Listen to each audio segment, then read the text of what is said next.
North Korea's military might on full display.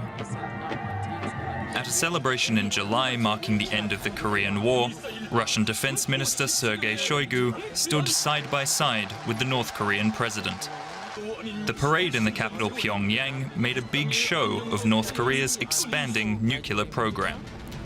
But what Russia needs is more simple: ammunition.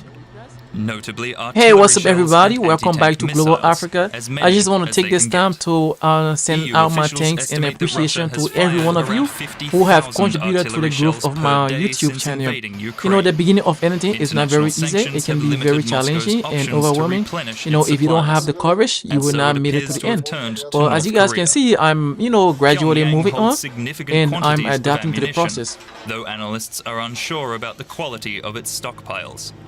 But North Korea can also offer raw materials, particularly iron ore, which Russia can use to ramp up its own production of shells. Another question for Ukraine's Western allies is what Russia might give in exchange. In the immediate term, food is a top priority for Pyongyang.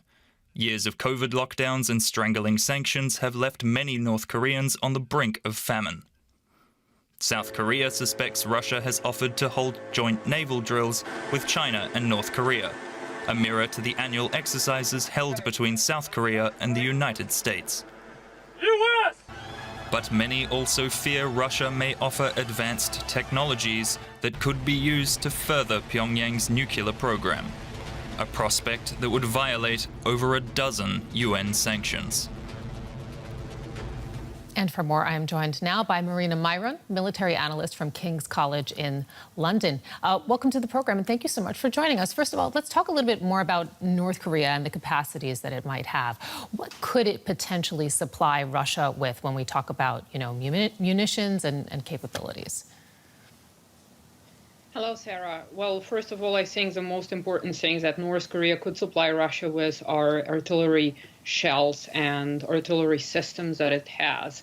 Some old stockpiles that North Korea has would be compatible with Soviet-style artillery systems. Therefore, that would take the pressure off Russia's production and enable it to get more powerful when it comes to the use of its artillery, knowing exactly that Ukraine is lacking artillery shells. So that would give Russia an advantage there. But we don't know what quality it is there and how many shells it could potentially buy.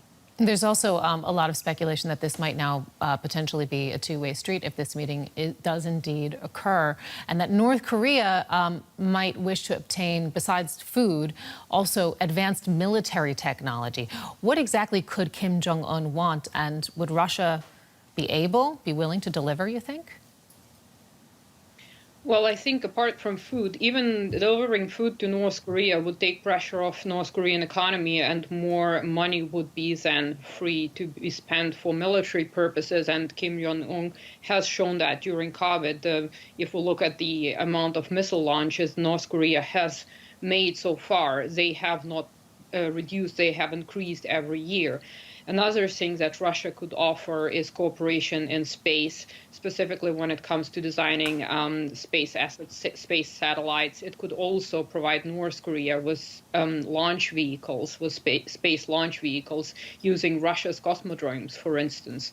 So there is quite a lot that Russia could offer, and also know-how on development of nuclear submarines or nuclear weapons per se. But I think that would be too risky for Russia, because it doesn't want to see itself endangered by creating another nuclear power. So I don't think that that is an imminent danger.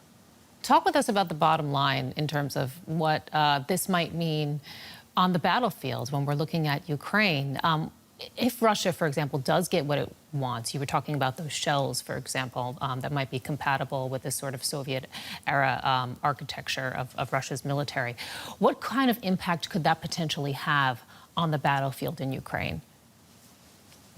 Well, given the fact that Russia is under sanctions and Russian economy is being affected, the production of shells is also difficult for Russia, also due to lack of Western components. Therefore, it will ease the situation for Russia. and make it possible for them to use as many shells as they normally would to keep up the fire pressure on the Ukrainian forces.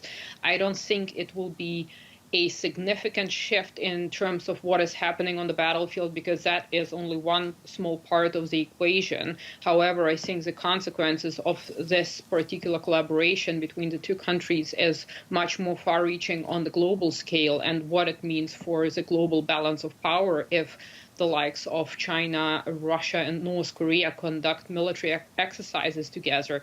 So I think we need to think here beyond Ukraine how that will affect the international order.